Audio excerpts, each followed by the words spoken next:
pour la personne que Dieu a choisie. Parce que ce n'est pas n'importe quelle personne. J'aimerais que les gens qui nous accompagnent, lorsque l'homme que Dieu a choisi, il va faire son entrée sur le trône. C'est le papa le plus responsable. Donc, sur notre acclamation, nous allons appeler le Père.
Aujourd'hui, c'est un jour exceptionnel en fait. Et quand la gloire de Dieu descend, tu ne dois pas rester indifférent. En réalité, on doit voir le sourire sur le visage de chacun de nous. En dépit des problèmes certainement que Dieu a traversés en semaine, mais le dimanche soit un jour exceptionnel. Ça doit être un jour de joie. Ça doit être un jour où véritablement tu viens t'épanouir. C'est l'épanouissement en Christ Jésus. Alors nous allons prier. Nous allons prier pour la parole et nous allons aller très rapidement pour la parole. Vous savez, c'est bien d'être fidèle. C'est bien de respecter les principes que Dieu établit. Et ces principes nous permettent souvent d'accéder à des rangs honorables. Et c'est ce que nous recherchons tous. Nous voulons, Seigneur, te dire merci. Merci pour ce matin. Merci pour ce que tu fais dans nos vies. Merci parce que tu es amour. Merci parce que tu es sans pareil. Tu es à ma belle, la source de vie. Ce matin, Seigneur, nous voulons que tu nous communiques la vie. Nous voulons, Seigneur, que tu nous amènes à une dimension particulière au travers de ta parole. Il est écrit que ta parole, c'est le marteau qui brise le roc. La Bible déclare que ta parole est une épée à double tranchant.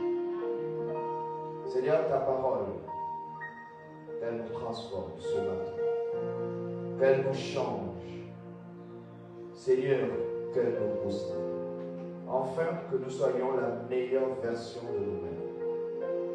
Nous prions que le Saint-Esprit, l'Esprit de vérité et de gloire, remplisse nos vies au nom de Jésus. Nous prions, Seigneur, que le Saint-Esprit ce matin brise tout raisonnement au nom de Jésus. Que le feu du Saint-Esprit embrasse ces lieux au nom de Jésus. Je mets hors de temps de nuit l'action satanique et diabolique au nom de Jésus. Maintenant, Saint-Esprit agit. Saint-Esprit agit. Libère les cœurs. Libère les cœurs au nom de Jésus. Seigneur, je suis un homme. J'ai certains moments de carence, assurément de manquement. Mais je prie ce matin, Seigneur, que ta grâce me localise. Fais de moi un vase d'honneur. Fais de moi une source de gloire, une source de bénédiction. Seigneur, que tu t'es choisi à être sur la terre. Sois exalté et loué au Au nom de Jésus. Amen. Prends le temps que tu peux diminuer un tout petit peu ton fond sonore et nous voulons écouter la parole.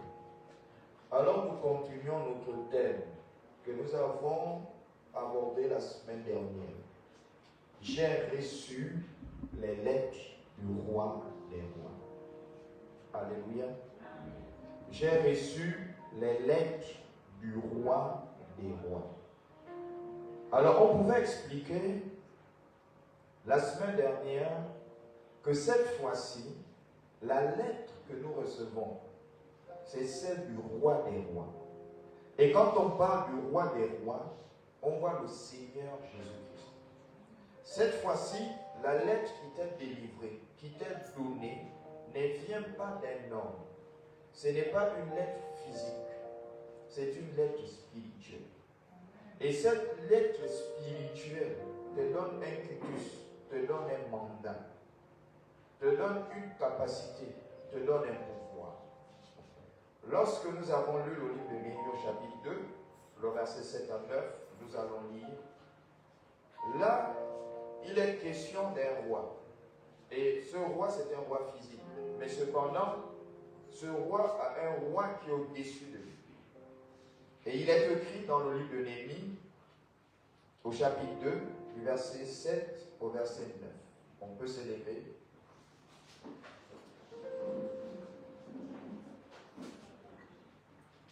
Puis j'ai dit au roi,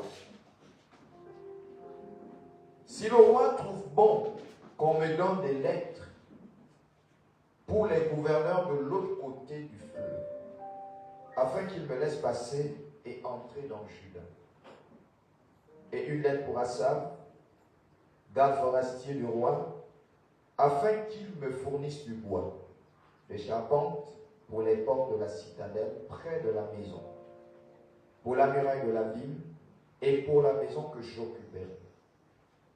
Le roi me donna ces lettres, car la bonne main de mon Dieu était sur moi. Je me rendis auprès des gouverneurs de l'autre côté du fleuve et je leur remis les lettres du roi, qui m'avait fait accompagner par des chefs de l'armée et par des cavaliers. Que Dieu bénisse sa parole.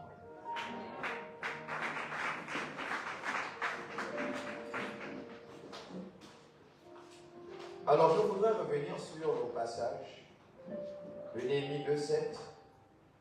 Regardez bien le verset 7. La Bible déclare que Néhémie parle. Il dit au roi, si le roi trouve bon qu'on me donne des lettres pour les gouverneurs de l'autre côté du fleuve, il met une virgule. Il dit, si le roi trouve bon. Là, il s'agit d'un roi physique. Le roi physique règne sur une juridiction.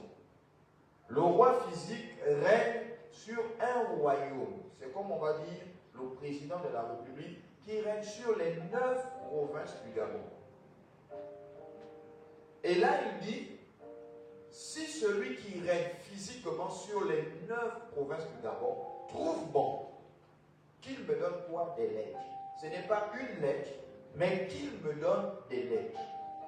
Et lorsqu'on parle des lettres, on parle d'un quitus, d'un accord, d'une délégation. Et quand je parle de délégation, ça voudrait dire qu'une fraction ou un fragment de pouvoir est donné au porteur de lettres. Parce que dans la lettre qui est écrite par le roi, il y a une recommandation claire en ce qui concerne celui qui transporte la lettre. Et ce qui se passe derrière la lettre, il y a une manifestation d'un acte, c'est l'accomplissement. Alléluia. Donc, derrière une lettre, il y a un accomplissement. Qu'est-ce que la lettre dit pour que l'accomplissement puisse se manifester? Et là, il explique, parce qu'il est dans un besoin. Il a été clair, il a été concis, selon sa demande. Il faut écouter parce que ce que je vais dire ce matin doit changer vos paradigmes. Si ton paradigme ne change pas, alors tu auras du mal à changer. Tu ne peux pas rentrer dans ta destinée si ta mentalité n'est pas changée. Tu ne peux pas rentrer dans ta destinée si tu as toujours les mêmes raisonnements, le même mensonge, les mêmes tables. Tu ne peux pas rentrer dans ta destinée.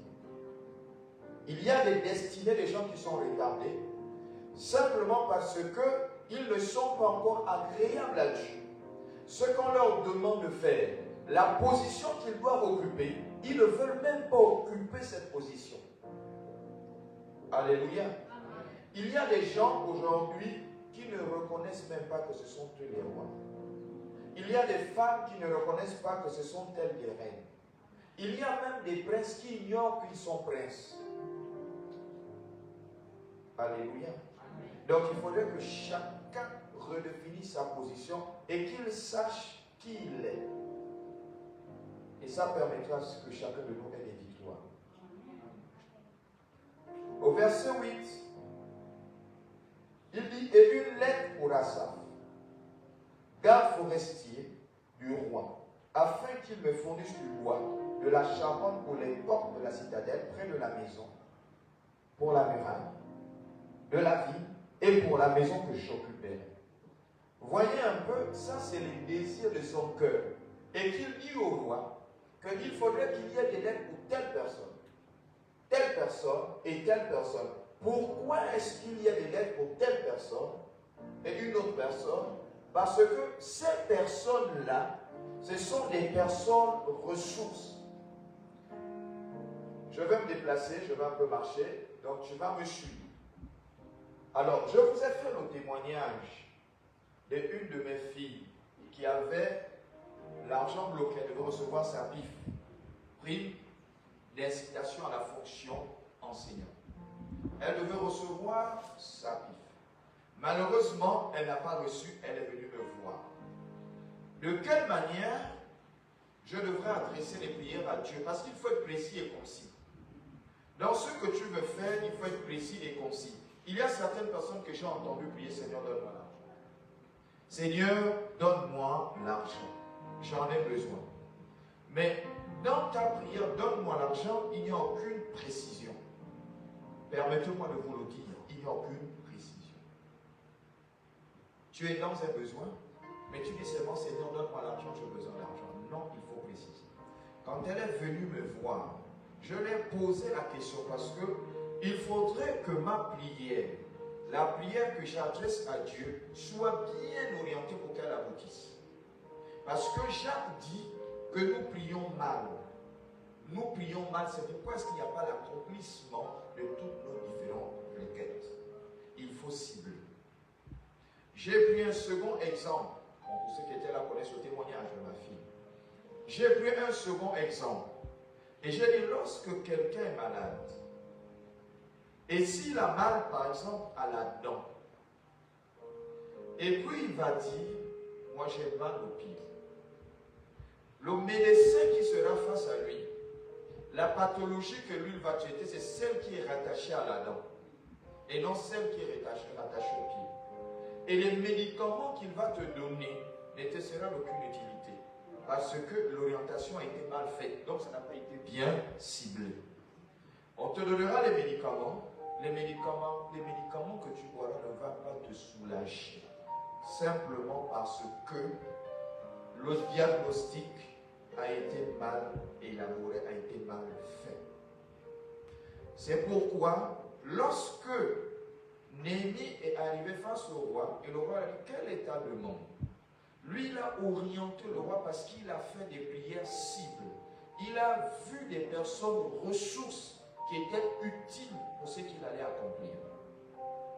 Donc, quand nous prions, nous devons orienter nos prières de manière à ce que Dieu les reçoive et que ce soit ordonné, agencé, afin de voir l'accomplissement.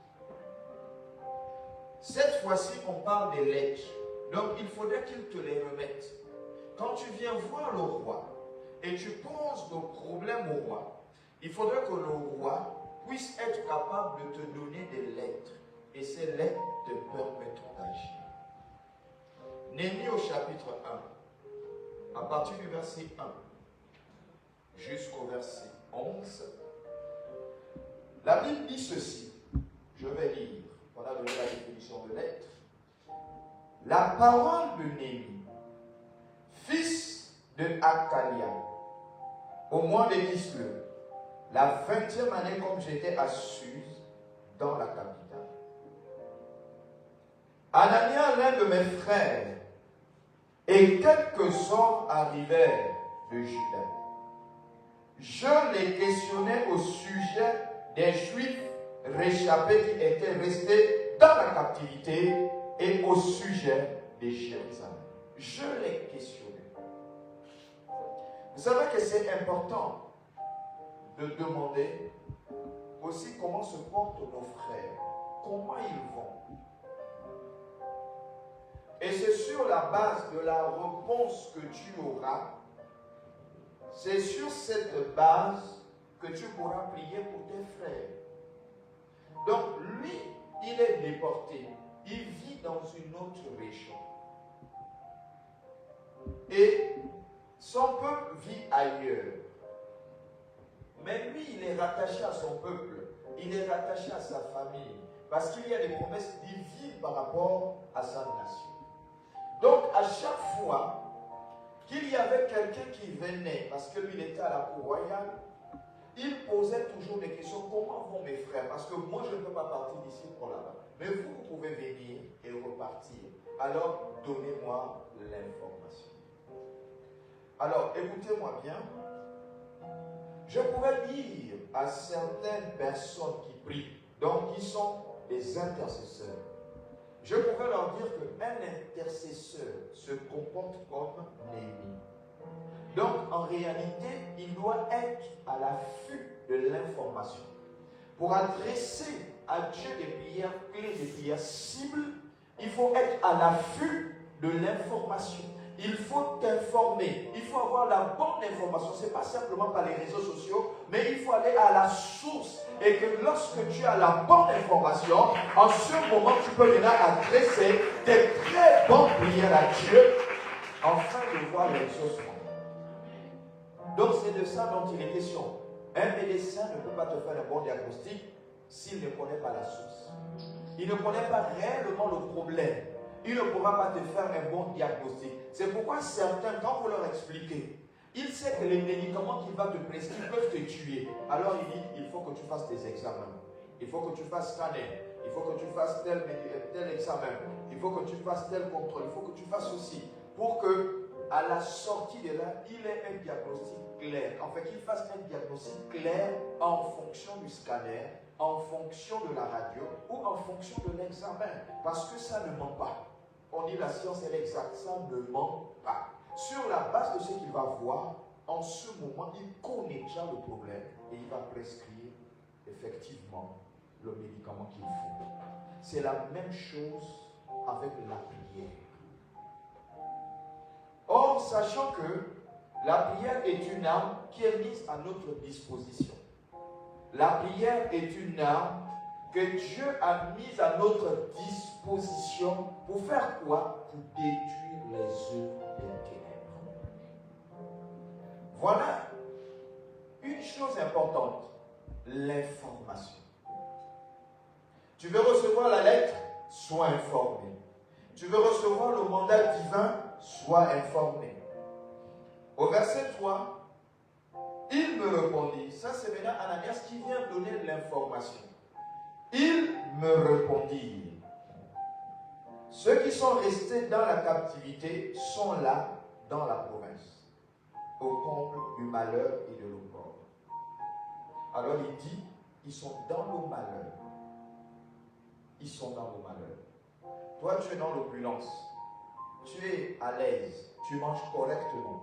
Moi, on te donne des informations que ta famille, qui est restée en province là-bas, dans la capitale, ils meurent de faim et de soif.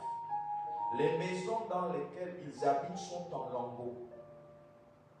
Et ces nouvelles ont déchiré le cœur de l'île. Écoutez bien. Ils me répondirent, ceux qui sont restés dans la captivité sont là, dans la province, au compte du malheur et de l'opprobre. Les murailles de Jérusalem sont en ruine, et ses portes sont consumées par le feu. Lorsque j'entendis ces choses,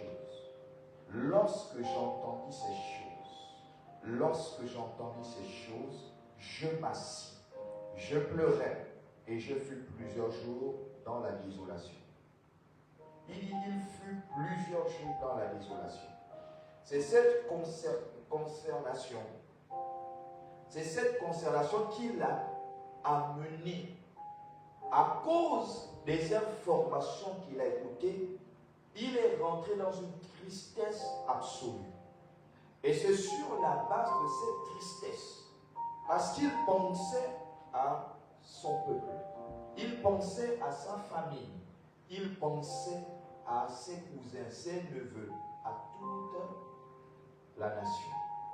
C'est ce qui lui a permis de rentrer dans un travail spirituel. Parce que le malheur était trop. Le malheur était trop. Ça l'a permis de rentrer dans un travail spirituel. Écoutez-moi bien. Il est rentré dans un travail spirituel pendant plusieurs jours. Il a jeûné, il a prié. Il a jeûné, il a prié. Mais écoutez ce qu'il disait dans ses prières. Il disait ceci, au verset 5. Et je dis, ô Éternel, Dieu des cieux, Dieu grand et redoutable, toi qui gardes ton alliance et qui fais miséricorde à ceux qui t'aiment et qui observent tes commandements, que ton oreille soit attentive et que tes yeux soient ouverts. Écoute la prière que ton serviteur t'adresse en ce lieu, en ce moment, en ce jour. Il dit nuit et jour. Pour tes serviteurs, les enfants d'Israël, en confessant les péchés des enfants d'Israël, nos péchés contre toi, car moi et la maison de mon Père, nous avons péché. Nous t'avons offensé et nous n'avons point observé les commandements, les lois et les ordonnances que tu prescrivis à Moïse, ton serviteur. Souviens-toi de cette parole que tu donnas ordre à Moïse, ton serviteur, de prononcer. Lorsque vous pécherez, je vous disperserai parmi les peuples.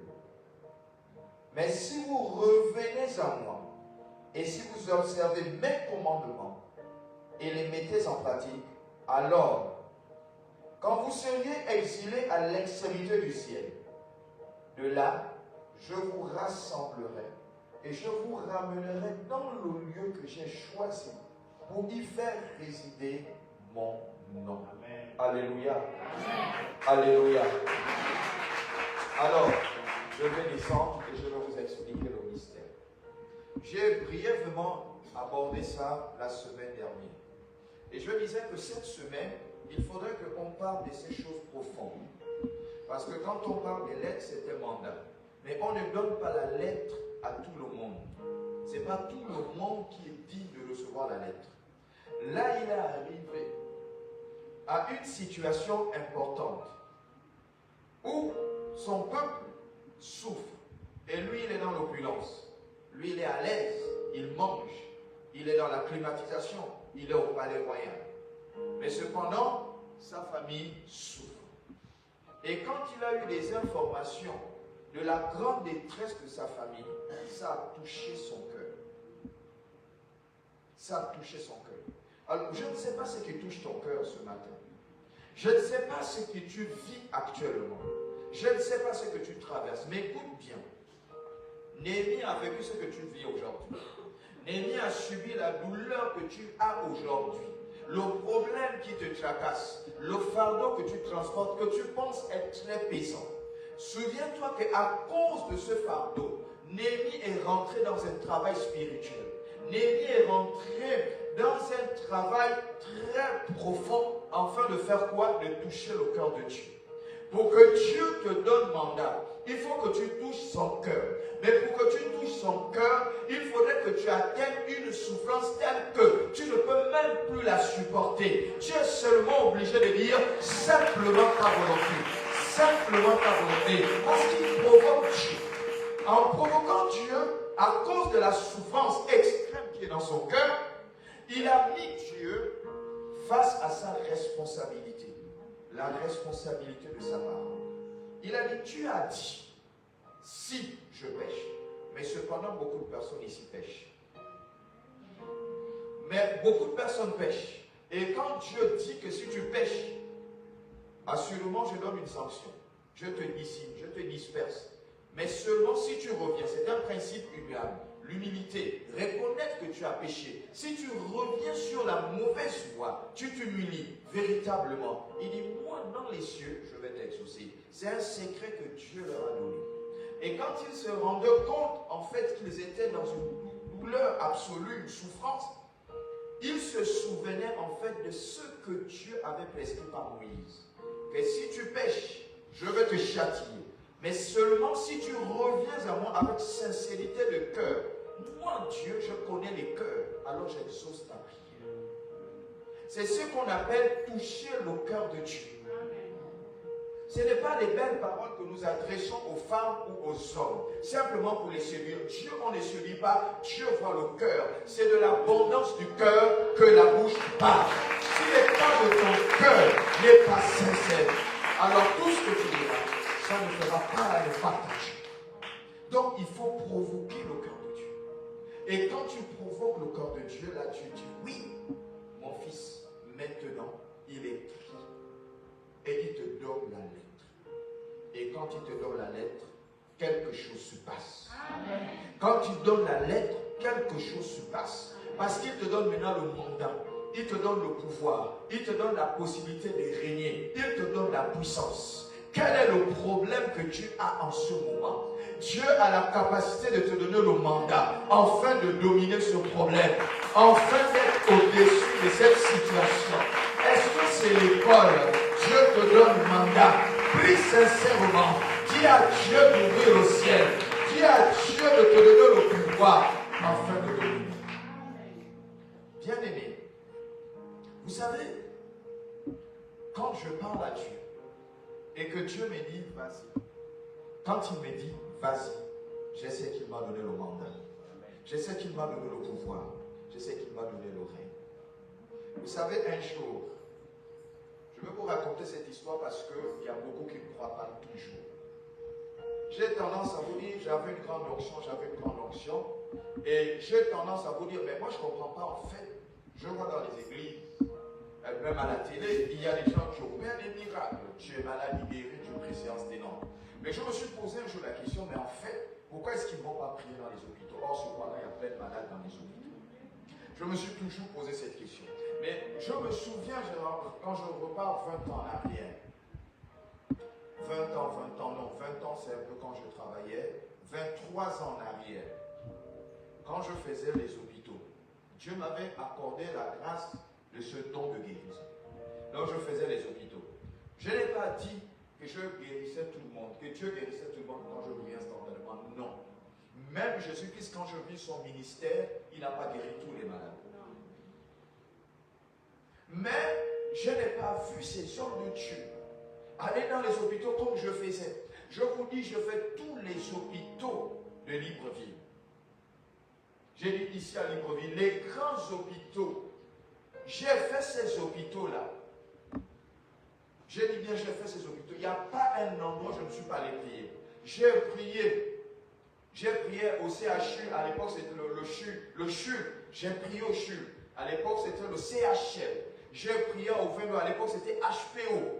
J'ai prié là-bas. Je suis allé à la clinique qu'on appelait Joséphine à l'époque. J'ai prié là-bas. Je suis allé à l'hôpital de Nkembo. C'était les hôpitaux, en fait, c'est les plus grands. Et on sait qu'il y a des pathologies. J'ai prié dans ces jours. J'ai vu Dieu guérir ces gens. Mais je n'attendais pas l'église. Je n'attendais pas l'église. Même dans le cadre évangélique, j'allais en évangélisation. Moi-même, j'étais formateur. J'allais en évangélisation. Je vois beaucoup ont peur d'évangéliser. À cause de quoi? La qualité de vos vies. Au lycée, vous avez peur d'évangéliser. C'est quoi ça? Toi, le mode de vie que vous avez au lycée est différent du mode de vie que vous avez dans l'église. C'est pourquoi est-ce que les gens n'évangélisent pas? Moi, j'ai évangélisé. Dans mon établissement, j'évangélisais.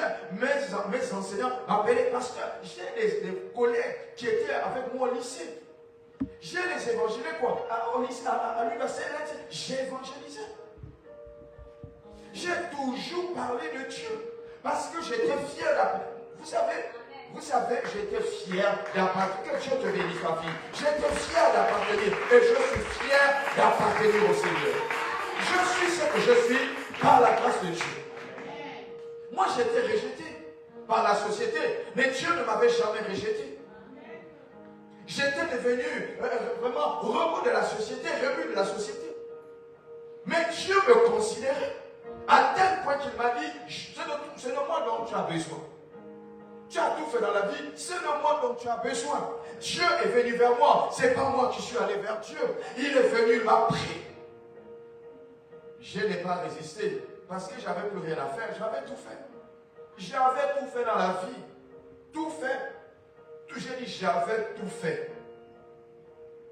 Il m'a dit, c'est de moi dont tu as besoin. Prends-moi. Seigneur, prends-moi. Un Dieu que je viens maintenant de découvrir que je rejetais. Le Dieu que je voyais, les gens servis, les pasteurs qui étaient tout bizarres, qui ne donnaient pas l'envie d'appartenir au Seigneur. On te regarde, on n'a pas envie d'être dans le Seigneur. On dit ici, c'est comme ça qu'il faut servir Dieu, c'est pas la paix. Et puis moi j'ai dit, non. Si c'est ça Dieu, je ne peux pas servir Dieu. Tu souffres comme ça, tu as faim, tu as soif. Non, je ne peux pas servir Dieu comme ça. Mais quand Dieu m'appelait, j'étais impuissant. Il fallait que j'aille parce que j'avais tout fait. Et quand je suis parti vers le Seigneur, Dieu a commencé à travailler avec moi. Et c'était à tester. C'est ça, recevoir une lettre. Il a testé, il a dit. Une de mes diaconesses est venue me voir. Je suis arrivé, elle est venue me voir, elle m'a dit, papa, ma mère est mourante. Effectivement, elle était mourante. Et c'est comme ça que j'ai dit, ok, je vais partir. Mais vous savez, il y a ce qu'on appelle des consultations prophétiques. Et dans ces consultations prophétiques, c'est de demander à Dieu, est-ce que Seigneur, je dois partir? Moi, je vois jusqu'aujourd'hui, si j'ai dit à quelqu'un, allons vers ton parent qui est agonisant ou souffrant, il y a des gens qui disent non, c'est plus la peine. Mais ce n'était plus la peine pour cette maman, même s'il y a 20 ans, 25 ans en arrière, ce n'était plus la peine. Mais j'ai quand même posé la question à Dieu. Est-ce que Seigneur, tu me permets d'y aller? Parce que j'avais besoin de la lettre.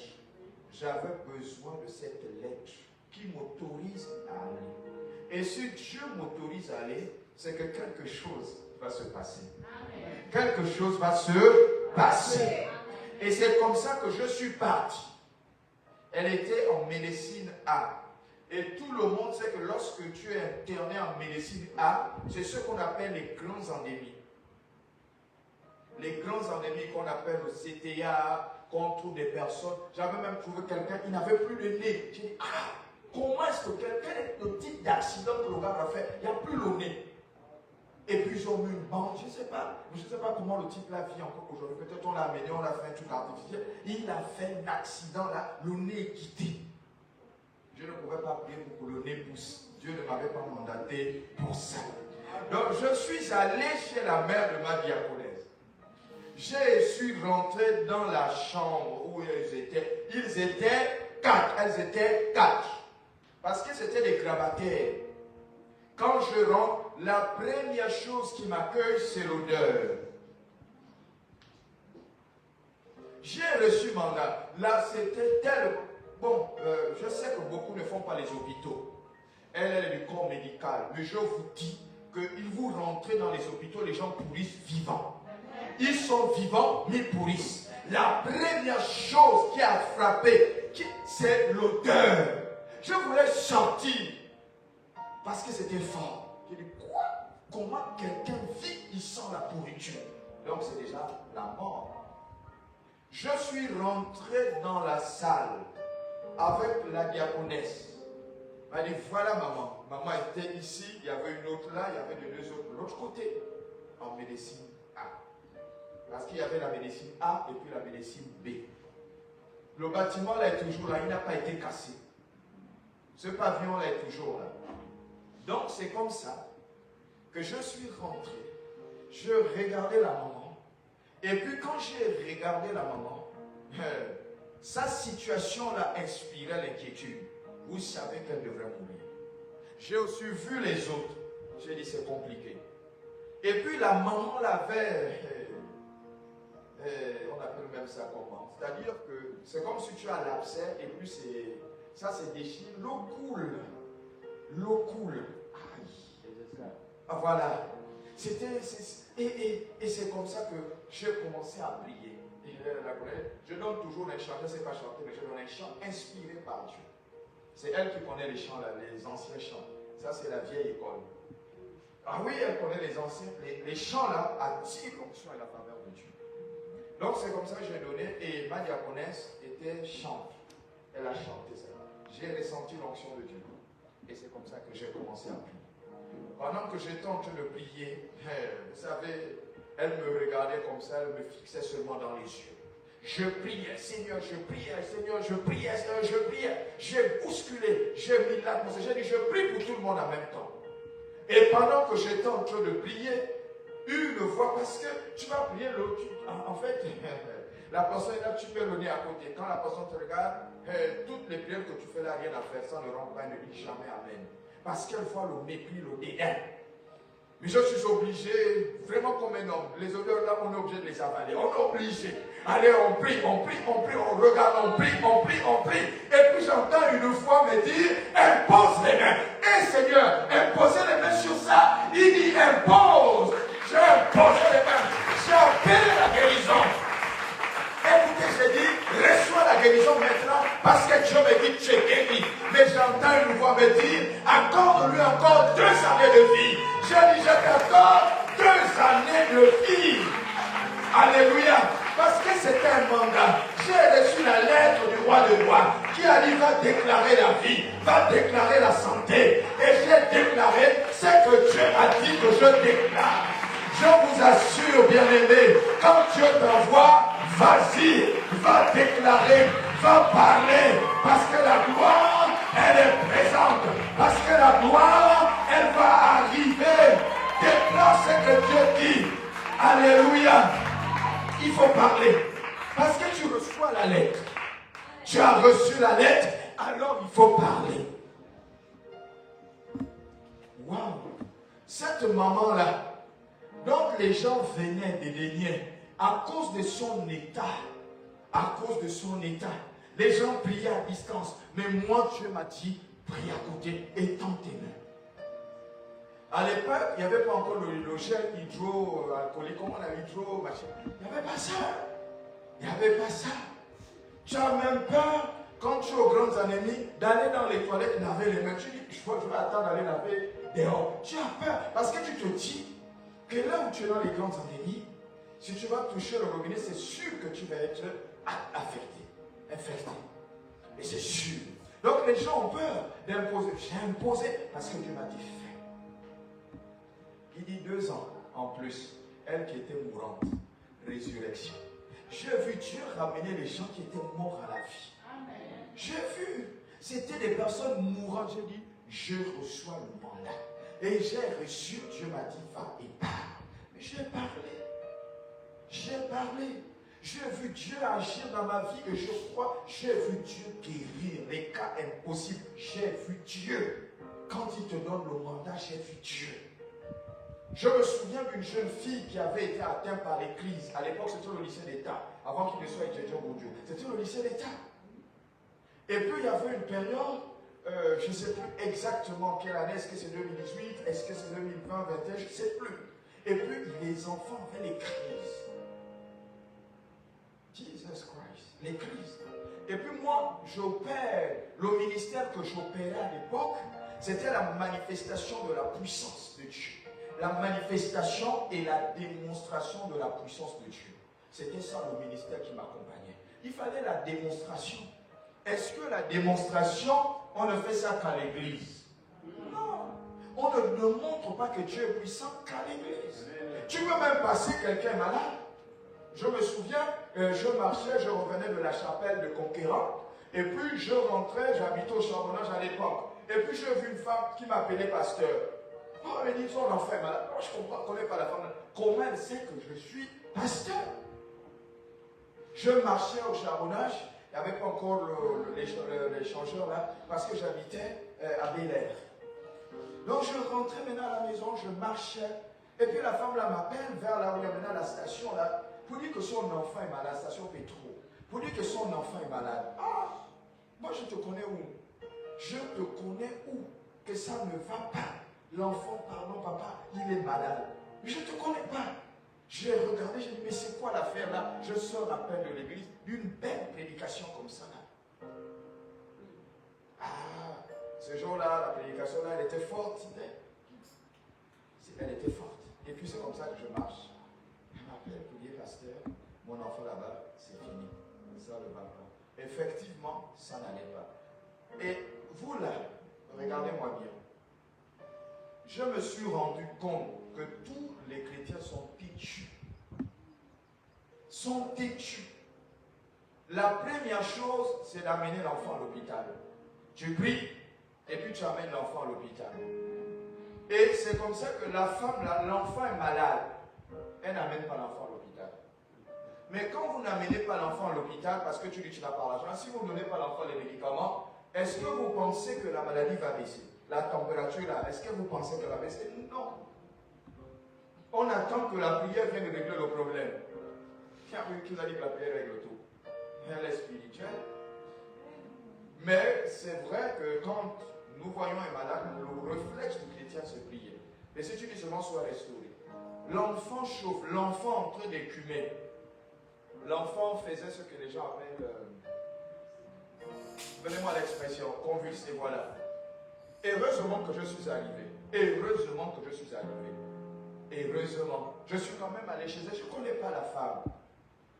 J'ai regardé le cas de l'enfant, c'était compliqué. C'est quoi l'affaire là? Et puis souvent, moi je sors l'argent.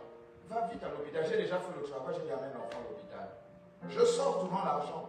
Et puis Dieu fait que j'ai toujours l'argent. Donc quand on arrive, la situation est un peu grave, critique, l'enfant est même en train de partir. L'enfant convulse. Mais il y a quoi? Pourquoi est-ce que tu laisses l'enfant? Je n'ai pas d'argent. Mais les parents, les voisins ne peuvent pas t'aider. C'est comme ça que j'ai prié. J'ai prié. J'ai chassé. Et puis, l'enfant ne parlait plus. L'enfant se finit de converser. C'est comme ça qu'elle commence à pleurer, que l'enfant est mort. Je dis non, elle n'est pas décédée. C'était une fille, j'ai dit non, elle n'est pas décédée. J'ai pris la main de l'enfant, lève-toi. J'ai pris la main de l'enfant, s'est levé. C'était un mère qui pleurait, qui était maintenant en joie. C'est elle qui a clamé. Mais là, j'ai dit prends l'enfant, il faut l'amener à l'hôpital. J'ai sorti 5 000, je l'ai donné. Amène l'enfant à l'hôpital. Alléluia. À l'époque, on dit c'était gratuit. Vous voyez, c'est comme ça, là, les enfants de Dieu sont tout têtus. Ils sont trop têtus dans l'affaire. J'ai vu plein comme ça à l'église. À William, c'était la même chose. Une des mamans amène l'enfant à l'église pour dire que papa, il faut régler le problème. Je suis médecin. Moi, je suis pasteur. Il faut régler le problème. Je touche l'enfant. L'enfant chauffe. Je dis, mais c'est quoi l'affaire là? Alors, à l'église, comme ça. Après le culte, je dis, mais l'enfant est fatigué. Vous voyez? Toujours les chrétiens. Toujours les chrétiens, vous tentez Dieu. Là, tu n'éprouves pas Dieu, mais tu tentes Dieu. Il faut faire attention. J'ai prié, puis j'ai encore donné l'argent. Amène l'enfant à l'hôpital. C'est comme ça. Vous voyez, quand on parle des lettres, il y a quelque chose. Il y a quelque chose qui doit toucher Dieu pour que Dieu te donne mandat. Il y a quelque chose. Ce qui s'est passé avec Néhémie, c'est que la prière de Néhémie a touché le cœur de Dieu. Donc Néhémie a provoqué sa bénédiction. Néhémie a provoqué le miracle. Ce qui s'est passé, que le roi a donné les lettres, c'est que Néhémie a provoqué ce miracle. Le roi a donné les lettres sous instruction divine. Il ne donne pas les lettres pour donner. Tu n'auras pas de promotion si tu penses que c'est un homme qui te donnera la promotion. Ta promotion vient de Dieu. Provoque Dieu pour qu'il te te donne la promotion. Il verra l'homme et il dit à l'homme, je t'ordonne de donner la promotion parce qu'il m'a touché. Et moi je décrète que maintenant il y a ta promotion. Je l'établis qu'il y a ta promotion. Aucun homme ne pourra empêcher ta promotion. Alléluia, aucun homme. Même quand c'est la maladie, il faut provoquer Dieu. Il y a des maladies incurables. Il y a des maladies incurables. Je me souviens de l'histoire du docteur Karambiri. Je me souviens de son histoire. Il était en phase terminale. Il n'était pas chrétien. Il avait un cancer.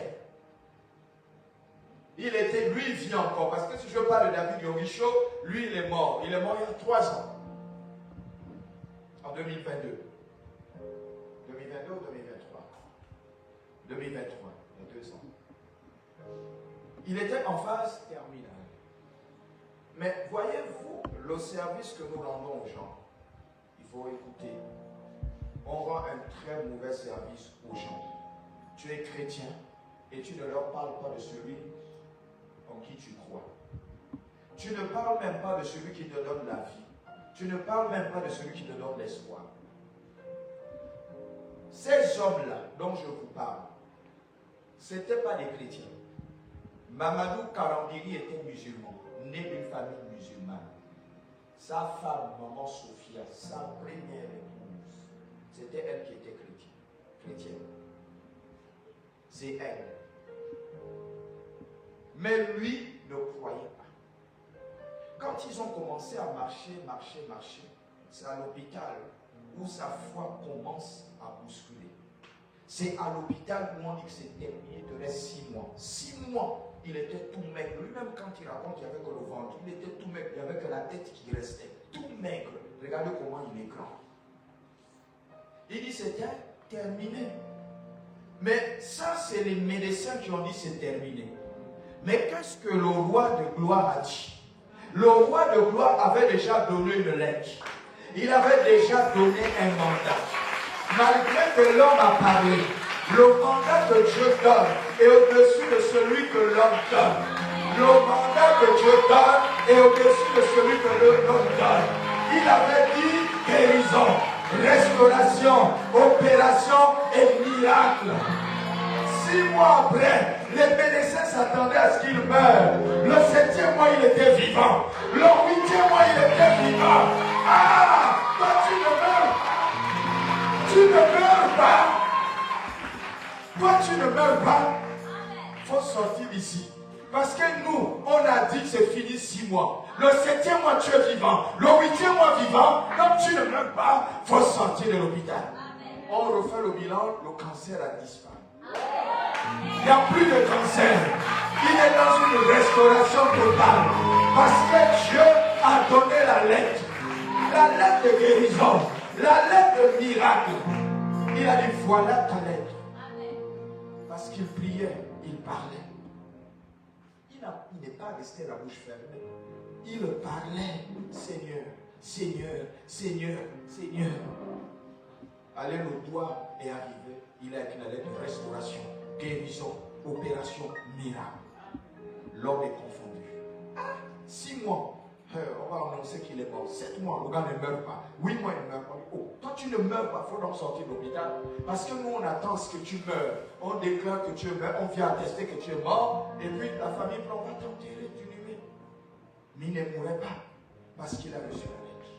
Mais la lettre, on ne te la donne pas n'importe comment. Il faut provoquer. On ne donne pas la lettre n'importe comment. Je regarde les visages, les très beaux visages, vous ne gémissez pas. Vous ne gémissez pas. Vous ne gémissez pas. L'extrême souffrance. L'extrême souffrance. Il y a des prières que moi j'ai adressées à Dieu. J'ai souffert. Je ne vous parle pas de ma vie opulence, mais je vous parle de la vie que moi-même j'ai recherchée. J'ai souffert. J'ai connu la faim, j'ai connu la soif. La faim et la soif, j'ai connu le désert. Vous savez, je suis diplômé de l'Académie du désert. Je sais de quoi il est question. Je connais la souffrance, je connais la faim, je connais les pleurs, j'en ai connu. Et ça, Dieu est en train de me forger. Dieu est en train de me forger. Et puis je priais. Il y a des prières que j'adressais. C'est comme si Dieu était devant moi. Je parle à Dieu que toi, tu as quel problème avec moi? J'ai fait quoi? Je me suis repenti, mais comment depuis que je me suis repenti, je souffre? Il y a quel problème? J'ai un seul pantalon. Même à l'église, on se moque. L'église là, l'église c'est des moqueurs. L'église c'est des moqueurs. Les frères là que vous voyez, c'est des... Moi j'ai souffert. Hein. J'ai souffert dans l'église. Ah, le frère là aussi, il n'a que le seul pantalon. Mais comment? Pourquoi est-ce que tu ne donnes pas au frère le pantalon? Il n'a qu'un seul, tu as constaté. Pourquoi tu ne donnes pas? Ah non, le frère, la chaussure est comme ça, il marche trop. Mais je n'ai pas d'argent du taxi. Est-ce que vous payez le taxi? Je marche. L'église. L'église. C'est une communauté. Mais il y a toujours des railleries, même dans l'église. Toujours des railleries. On se fomente, on fait des petits groupes, on parle de tel frère. Il vous a fait quoi, frère? Priez pour lui. Priez pour le frère. Ah non, le frère là, il est têtu. Il a un pantalon, et puis celui qui parle. Alléluia. Non, parce que le frère parle, parce que lui, il ne regarde pas qu'il a une chaussure. Lui, il sait que Dieu a déjà dit tu seras riche. Dieu a dit tu auras plusieurs pantalons. Donc lui, il a l'assurance de ça. Donc ce n'est pas parce qu'aujourd'hui il a un pantalon que demain il n'en aura pas 20, que demain il n'en aura pas 30. Aujourd'hui, quand je regarde mon dressing, j'ai dit tu es un homme béni. Quand je regarde mon dressing, j'ai dit tu es un homme béni. Je ne savais pas que je pouvais avoir autant de vêtements. Je ne savais pas que je pouvais être dans l'embarras de ce que je vais porter. Je ne savais pas. Je ne savais pas. Mais j'avais un pantalon, Dieu avait déjà donné la lettre. Alléluia. Donc il faut provoquer Dieu. Je connais une histoire d'une femme. Une femme qui était dans la détresse. On va lire son histoire dans le livre de Marc. On va lire rapidement son histoire parce que nous sommes en train de tirer à la fin. Alors Marc au chapitre 5. J'ai aimé cette femme. J'ai aimé tellement cette femme parce qu'elle a provoqué Dieu. Elle a provoqué Dieu, elle était dans la souffrance.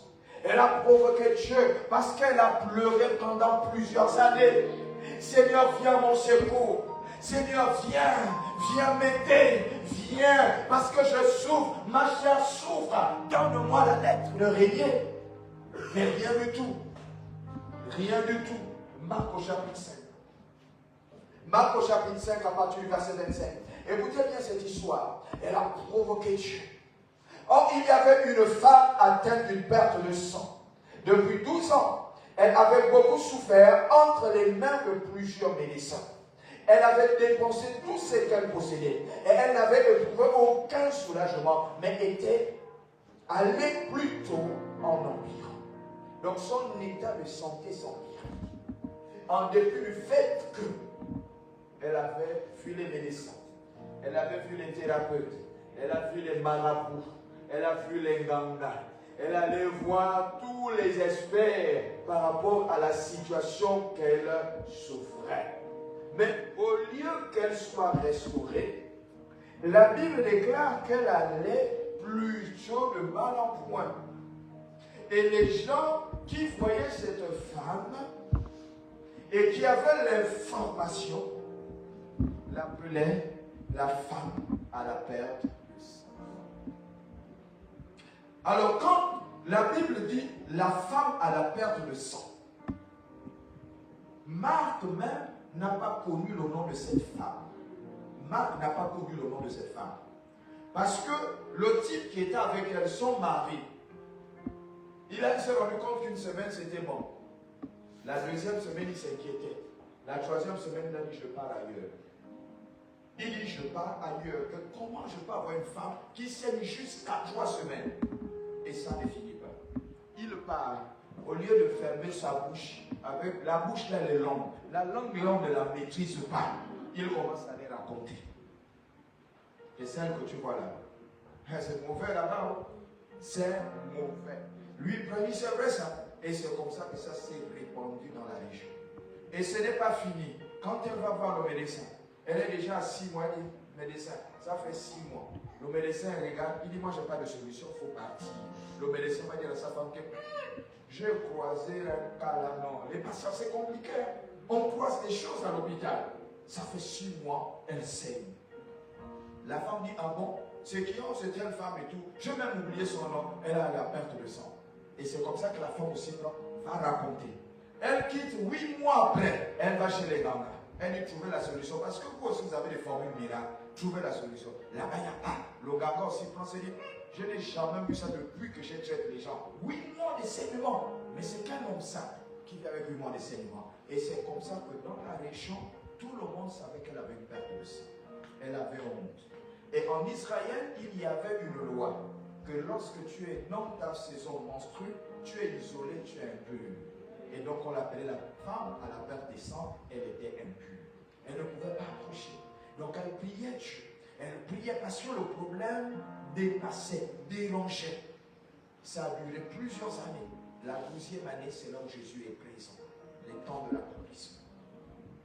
Vous voyez, mes bien-aimés, on a tendance à raconter ces histoires, mais essayez de faire une projection mentale de votre état par rapport à cette femme. Et que si c'était moi, tout le monde, quand on est malade, on aspire à la guérison. Tout le monde, il n'y a pas quelqu'un qui, quand j'étais plus jeune, quand je suis malade, j'ai envie ce que je veux. Parce que le jeu aussi pour les enfants, c'était un épanouissement. Et c'est comme ça, quand je suis malade, je dis, ah, c'est il faut me guérir. Il faut me soigner, mais il faut me guérir. Je vois les médicaments, il faut attendre 3 jours pour que la fièvre commence, ne parle pas. C'est long. Seigneur, il faut me guérir. Et quand tu es restauré, tu es content, tu joues comme les autres. Mais elle n'était pas restaurée. Alors, qu'est-ce qui s'est passé? Il faut qu'elle adresse, comme on dit, des supplications à Dieu. Qu'elle provoque Dieu. Qu'elle dise à Dieu quelque chose d'assez intéressant. Qu'elle dise à Dieu des choses qui vont toucher son cœur et qu'il donne un mandat. Et c'est comme ça que la femme entend parler de Jésus. Elle a entendu parler de Jésus. Cette femme qui priait n'avait pas de solution. Cette femme qui a fait tous les médecins n'avait pas de solution. Cette femme qui allait dans toutes les églises, il n'y avait pas de solution. Et c'est sur la base de cette femme que j'ai compris que l'église ne sauvait pas, que l'église ne guérissait pas, que l'église n'opérait aucun miracle. C'est sur la base de l'étude de cette femme que j'ai compris ça. Qu'il n'y a aucune église qui sauve, il n'y a aucune église qui guérit. C'est là où j'ai compris ça. Et cette femme qui priait, qui allait à l'église, n'avait pas de solution. Mais elle parlait à Dieu. Mais elle n'avait pas encore touché le cœur de Dieu afin qu'il donne les lettres. Et c'est comme ça qu'elle se retrouve face à qui? À Jésus. Elle a entendu parler de Jésus. Elle a appris que ce gars faisait pousser les bras des paralytiques. Que ce gars ouvrait les yeux de ceux qui étaient nés aveugles. Or, elle n'est pas née avec les saignements. Aujourd'hui, à l'heure où je vous parle, on devait dire qu'elle a un cancer. À l'heure où je vous parle, la médecine très avancée m'a dit que tu as un cancer, attends la mort. Mais en 12 ans, elle serait morte. En 12 ans, elle serait morte. Ça dit qu'elle prenait toutes les potions nécessaires pour régénérer son sang. Parce que même 2 mois, 3 mois de saignement, tu vas maigrir. Parce qu'il faut régénérer. Et c'est comme ça que cette dame, quand elle a vu Jésus, elle a dit, voilà une opportunité que je dois saisir. Je ne dois pas rater cette opportunité. C'est comme ça qu'elle adresse des lettres. Elle adresse des supplications parce qu'elle doit provoquer Dieu. Afin que Dieu lui donne la lettre. La lettre de quoi? De restauration. La lettre de quoi? De son miracle. Et quand elle a fait, elle a dit, si je puis toucher, simplement toucher le pain. Elle n'a pas dit toucher son corps. Elle n'a pas dit être en contact avec lui. Elle a simplement dit toucher le pain, le bout de son vêtement. Il y aura la restauration. Il y aura la guérison. Il y aura le miracle. Et c'est sur cette parole qu'elle a provoqué Dieu. Et Dieu a signé directement la lettre de restauration, la lettre de guérison. Et il a dit, c'est acté. Le ciel a dit, d'accord, fais ce que tu vas faire. Elle est allée vers Jésus. Elle a touché le pain de Jésus. Quelque chose se passait. Un prodige se passait. Un miracle se passait. Elle a senti dans son corps la restauration. Elle a senti dans son corps, le sang a cessé. La restauration était son partage. Parce que Dieu avait déjà écrit. Mais cette histoire ne pouvait pas passer sous silence. Ton histoire ne passera pas sous silence. Les gens vont entendre parler de ton histoire. Les gens sauront que tu as souffert. Les gens sauront que Dieu est celui qui élève. Jésus a dit non, non. Cette histoire-là doit être connue dans le monde entier. Qui m'a touché? Même toi-même, tu es là avec moi si je dis, qui m'a touché ici au CEP? Toi, mais papa, avec autant de personnes comme ça. Maintenant, les propres disciples, les propres apôtres de Jésus, combien envoyés, dire à Jésus que mais toi, tu veux nous blaguer ou quoi? Tu vas nous blaguer ou quoi? Oh, autant de personnes, tu dis qui m'a touché. Je dis, restez tranquille. Restez tranquille. Parce que Dieu a donné des lettres à une personne. Elle-même va se manifester et vous allez être informés. Qui m'a touché? Il a crié, qui m'a touché? Frère, sœur, va toucher Jésus. Touche Jésus, quelque chose va se passer. Touche Jésus, quelque chose va se passer. Et quand Jésus a insisté, sachant ce qui s'est passé en elle, elle a levé la main, elle a dit c'est moi. Les gens ont regardé, les gens ont dit oh, donc elle est là, la femme est pure, la femme a la peur de ça. Qu'est-ce qui s'est passé? Jésus a dit ne criez pas. Il a dit ceci, ma fille. Les gens disent oh, celle-là, lui il est Dieu. Au lieu de dire mais tu es impur, qu'est-ce qui s'est passé? Il a seulement dit ma fille. Le fait de dire ma fille, il a valorisé à nouveau celle qui avait été dévalorisée, celle qui avait été méprisée, celle qui avait été chassée, celle qui était pure, celle qui était délaissée par la famille. Il n'y avait plus de solution pour elle. Mais Jésus est venu plus brusquement, lui a dit, ma fille, sois normale. Elle a été restaurée et tout le monde a entendu que cette femme a été guérie. Et ce sont eux qui ont parlé de cette femme et ils continueront à parler d'elle. Parce que 12 années de souffrance, c'est fort. 12 années de souffrance, c'est fort. Mais Jésus-Christ a la capacité de mettre un terme à ta souffrance, de mettre un terme à ton problème, de mettre un terme à tes pleurs. Tu as trop pleuré, Jésus-Christ met un terme. Alléluia. Jésus-Christ met un terme. Il faut provoquer Dieu. Je vous dis aujourd'hui, on a perdu la confiance en Christ. On a l'impression que Dieu n'agit plus, que Dieu ne parle plus, que Dieu ne fait plus rien. À cause des ennemis qui sont nombreux, à cause des ennemis qui se multiplient. Et tous les jours, il y a un problème qui se crée. Et on se dit, mais en fait, on prie Dieu, pourquoi on a toujours ces problèmes? Pourquoi on a toujours ces problèmes? Chaque jour, on doit manger, on doit s'habiller, on doit acheter les serviettes hygiéniques, on doit acheter les crèmes. On doit acheter, on doit se faire on appelle les cheveux des femmes là. On doit acheter les cheveux. On doit faire ceci. Chaque jour. Tous les jours, on réfléchit comment je vais m'habiller demain. Comment je serai demain. Il faut que je retrouve la savonnette pour me laver. C'est pas possible. Tous les jours, on a les mêmes soucis. Tous les jours. Mais il y a des gens qui se lèvent, ils ne savent même pas quoi faire. Il y en a trop, ils jettent. Mais toi, tous les jours, tu pleures. Mais il ne t'est jamais arrivé un jour de t'asseoir et de regarder le ciel, de regarder la terre. Et dire, en fait, Seigneur, qu'est-ce que je fais sur la terre? Y a-t-il une responsabilité que tu m'as assignée sur la terre? Alors pourquoi est-ce que je suis venu en manifestation? Pourquoi j'existe? Quelle est ma responsabilité? Quelle est ma destinée? Quel est mon couloir d'appel? Et sur cette base, chacun de nous, en se posant ces questions, on fera ce qu'on appelle la prise de conscience. Et c'est la prise de conscience qui va fixer le cap de là où désormais tu vas aller. J'ai toujours dit aux gens que je sais désormais où je vais. Je sais désormais où je vais. Parce que Dieu, quand il m'a appelé, je sais là où j'étais. Je sais là où il m'a positionné. Je sais désormais où je pars. Je ne resterai pas tel que je suis. J'ai toujours dit aux gens, et je le dis toujours, que si vous entendez un jour que je suis mort, et qu'on ne dise pas que je suis riche, c'est que je ne serai pas encore mort. On dit non, il blague, parce que papa nous a dit qu'il sera riche. On ne dira jamais qu'il est mort avant qu'il soit riche. Je le sais. Il faudrait que j'arrive à bâtir les 1+4. Si aujourd'hui le païen arrive à bâtir 1+4, pourquoi est-ce que je ne suis pas capable de bâtir 1+4?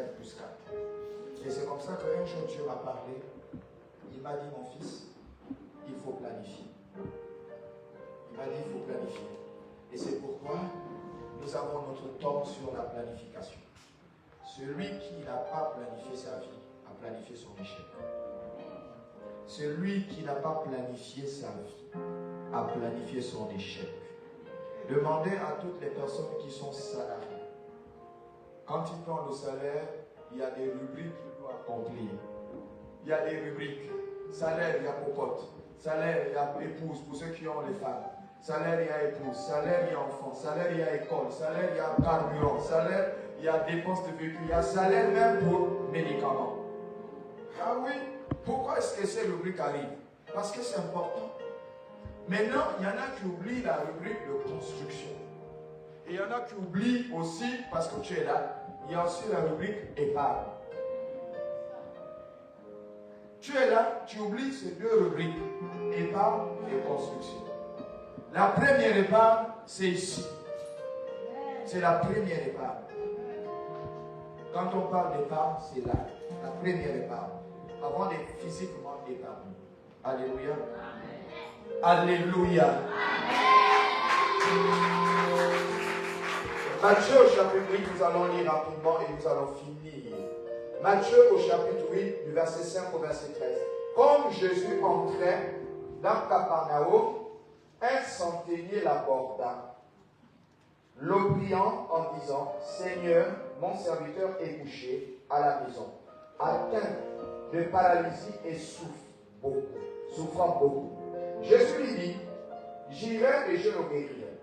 Le centenier répondit, Seigneur, je ne suis pas digne que tu entres sous mon toit, mais dis seulement un mot et mon serviteur sera guéri. Car moi, qui suis soumis à des supérieurs, j'ai des soldats sous mes ordres. Et je dis à l'un, va, et il va, à l'autre, viens, et il vient. Et mon serviteur, et à mon serviteur, fais cela, et il le fait.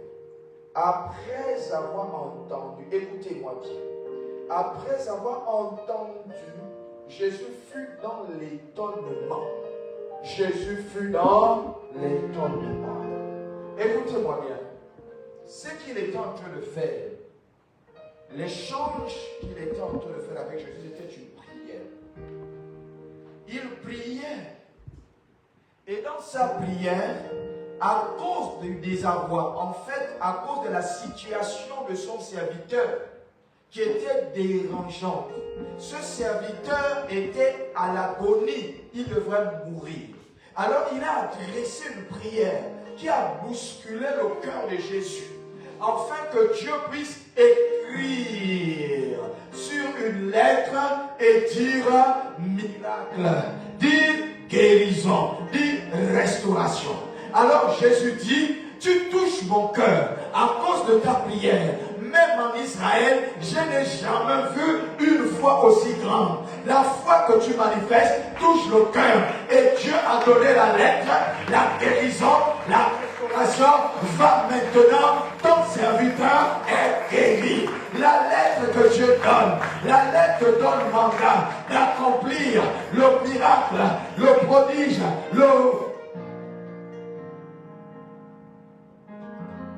les exploits que tu vas avoir, il faut qu'il y ait une lettre.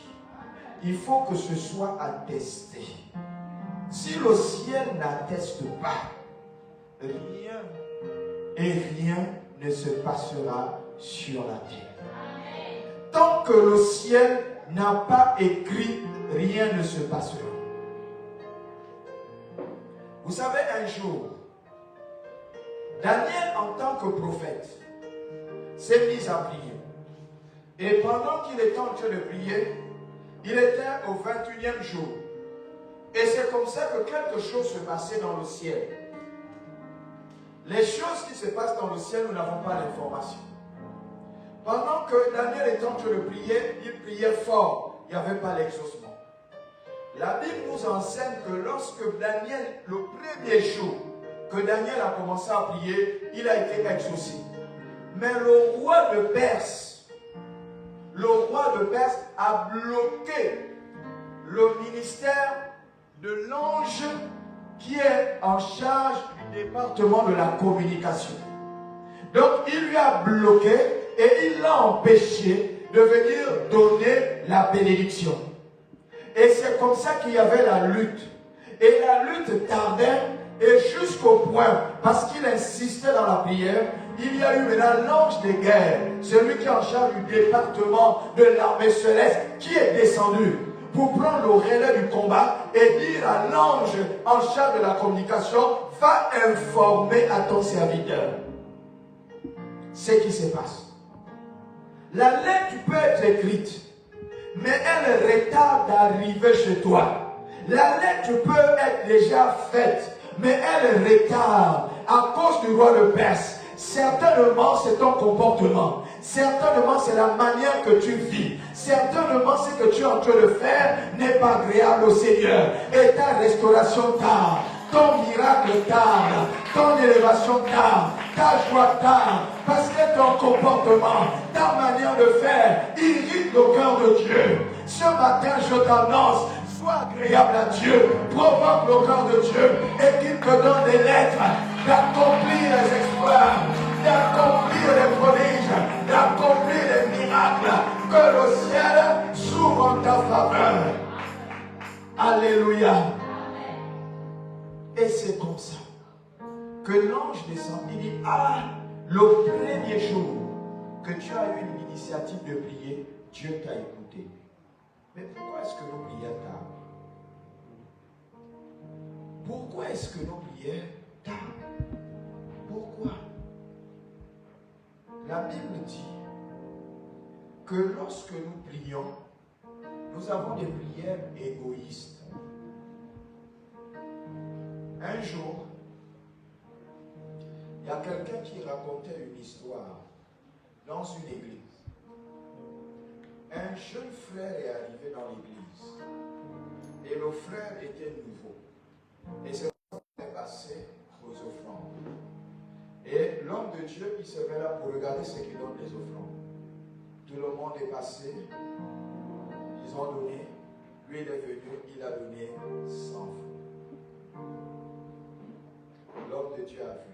À la fin, il a pris les 100 francs. Il a dit, qui a donné ça? Il a vu. L'enfant s'est levé, il a dit, prends ton 100 francs. Ça a déchiré l'enfant. L'enfant lui-même souffrait. Mais je ne vous raconte pas la suite de l'histoire. L'enfant est sorti de l'église. Parce qu'il n'avait que 100 francs ce jour sur lui. Il a donné le nécessaire. Lui n'étant pas Dieu, ne connaît pas. Cet enfant-là, s'il va prier, il dit, Seigneur, j'ai donné le nécessaire. Si tu me donnes les moyens, je vais soutenir l'œuvre de Dieu, ton œuvre. S'il fait cette prière, parce qu'il n'avait que 100 francs, les conditions dans lesquelles il vivait, selon que le prophète racontait, parce qu'il l'a récupéré, et cet enfant a été béni, il est épanoui. Ils se sont d'abord occupés de l'enfant.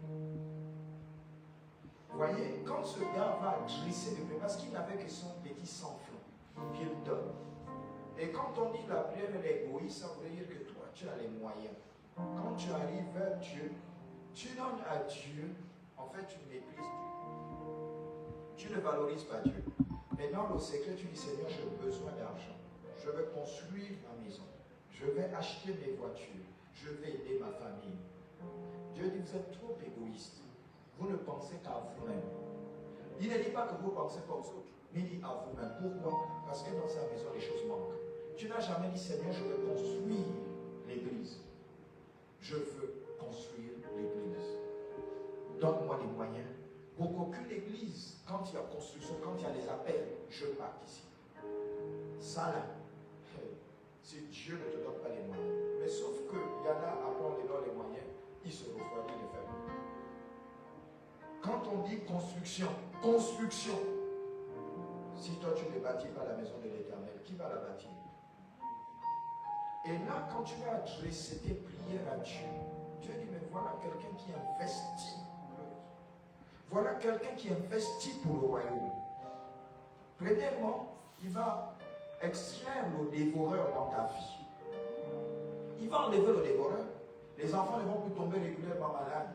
Les enfants ne vont plus jeter les stylos régulièrement pour que tu en achètes tous les 2 jours. Ils ne vont plus casser les crayons. Alléluia. Amen. Et tu vas simplement voir comment tes dépenses vont être réduites. Les enfants qui mangeaient un pain et demi vont changer un morceau de pain. Parce que c'est le miracle de Dieu. C'est le miracle de Dieu. C'est le miracle de Dieu. Alléluia. Amen. Alors pour terminer, je vais vous donner le mandat, Genèse au chapitre 1. Les 3 lettres divines que Dieu nous a données. La première lettre se trouve dans la Genèse au chapitre 1, le verset 26. Puis Dieu dit, faisons l'homme à notre image, selon notre ressemblance et qui domine. La première lettre que Dieu a donnée à l'homme, première lettre écrite par Dieu, c'est la domination. La domination sur les 3 dimensions. La domination sur les 3 dimensions. C'est la première lettre. Médite sur cette lettre. La deuxième lettre se trouve dans le livre de Luc. Je vais aller vite, nous avons débordé. Les 11 heures dépassées. Luc au chapitre 10, le verset 19. Il dit, voici, je vous donne le pouvoir. Je vous ai donné le pouvoir de marcher sur les serpents et les scorpions. La deuxième lettre, il dit, je vous ai donné le pouvoir. Donc la deuxième lettre que vous devez prendre conscience sur le pouvoir.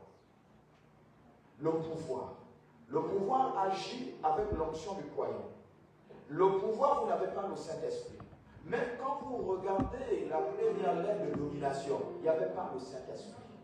Le deuxième pouvoir, donc la deuxième lettre, la Bible déclare que c'est le pouvoir que je vous donne avec l'onction du croyant. Le fait de croire en Jésus-Christ, tu as déjà un pouvoir. Et la dernière lettre que Dieu nous donne, c'est dans le livre de Actes 1. Actes au chapitre 1, le verset 8. Il dit voici. Vous recevrez une puissance. Là, cette fois-ci, Dieu parle de puissance. Au départ, il parlait de domination. Après la deuxième lettre, il parle de pouvoir. Et enfin, il dit, je vous ai donné la puissance. Par quoi? La vertu du Saint-Esprit. Voilà les 3 lettres que Dieu donne, afin que chacun de nous puisse accomplir, je dis bien accomplir sa destinée. Nous ne pouvons pas échouer si ces 3 lettres, nous les appliquons à la lettre. Il y a des prérequis, il y a des exigences. Mettre Dieu sur le fait d'accomplir de sa parole. Que Dieu te bénisse. Que Dieu bénisse ta vie. Tu peux acclamer et dire Amen 3 fois. Soyez bénis.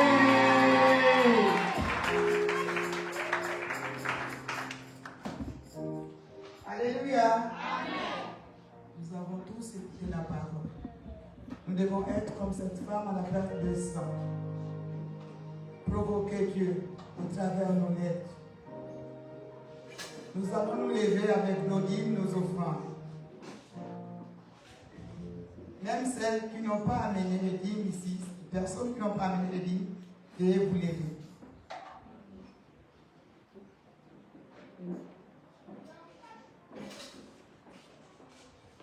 Nous allons demander au pasteur Justin de prier pour les dîmes et les offrandes.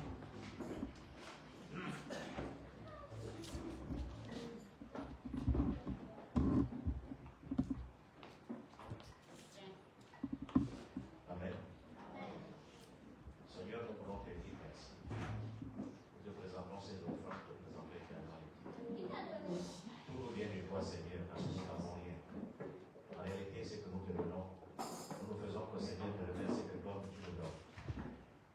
toi à qui appartient l'or et l'argent. Seigneur, multiplie, Seigneur, ces dîmes et ces offrandes pour ton œuvre. Bénis les mains qui vont donner, bénis également les mains qui n'ont pas donné. Parce que Seigneur, tu es le Dieu des temps et des circonstances. Je te bénis, je te loue, je te rends grâce, parce que tu es Dieu. Honneur à toi, au nom de Jésus. Amen. Amen. Tu mérites la louange, l'adoration, tu mérites la gloire. Tu mérites la louange, l'adoration, tu mérites la gloire. Oh, tu mérites la louange, l'adoration, tu mérites la gloire. Tu mérites la louange, l'adoration, tu mérites la gloire. Tu mérites la louange, l'adoration, tu mérites la gloire. Oh, tu mérites la louange, l'adoration, tu mérites la gloire.